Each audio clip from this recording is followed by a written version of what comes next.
Hey, I'm Jonathan at the Santa Monica Pier.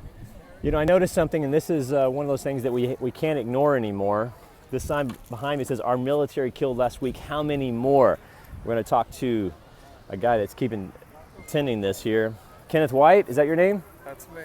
All right, tell us, why do you do this? We're out here to show remember the soldiers that died in Iraq and Afghanistan, but we're also out here to show the people the human cost of war.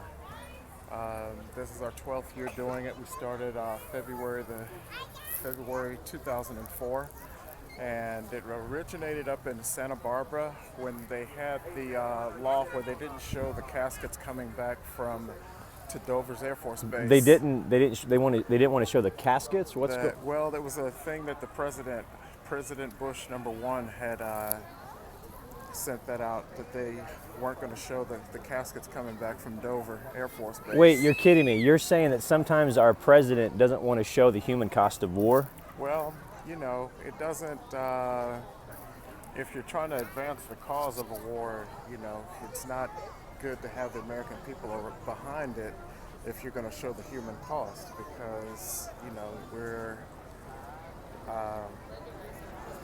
kind of sanitized in this. You know, our culture kind of sanitizes the violence. And he's right. You know, it's really easy to watch the news, watch Fox News, watch CNN, and we hear about these wars, but what we don't really realize, we don't really appreciate, is we don't really appreciate the human cost of war. He's been doing this for 9 years. Kenneth White, thank you for doing this. You know, another number to consider is 65.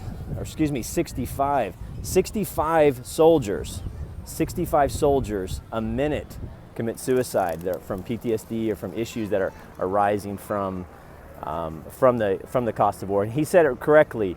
There's war and there's the human cost of war. And it's people like him that show us that. You're not always going to see that on the mainstream news. You're not going to see that always in Fox News. But it's people like this gentleman that's taken time. He's done this for 9 years. And he's doing what few people are doing. And he's taking his time, taking his weekend, and he's showing people visually what you're not going to see other places. There's obviously the combat deaths, but there's also the amount of suicides that's happened in our military. A lot of people think that you have to support all aspects of the military, but sometimes you can just support the troops. And it's people like Kenneth White that are really showing us that yes, there is a human cost of war, and we have to calculate that when we make decisions. And even when we're voting for people, so in this upcoming election, let's consider who is going to put more stakes in this ground. And it doesn't matter, at some point, you got to look, you got to say, you know, it's no longer relevant whether somebody's a Republican or whether somebody's a Democrat, a Libertarian. We're all humans. In fact, back there I saw an Israeli cross. And you know, you can't tell me which of these crosses is a black person, which is a white person, which is a Jew, who's a Native American. We're all humans. And he said it right. It's the human cost of war. And it's time that we take that part of it seriously. All right, I'm Jonathan. Email me americano417@gmail.com.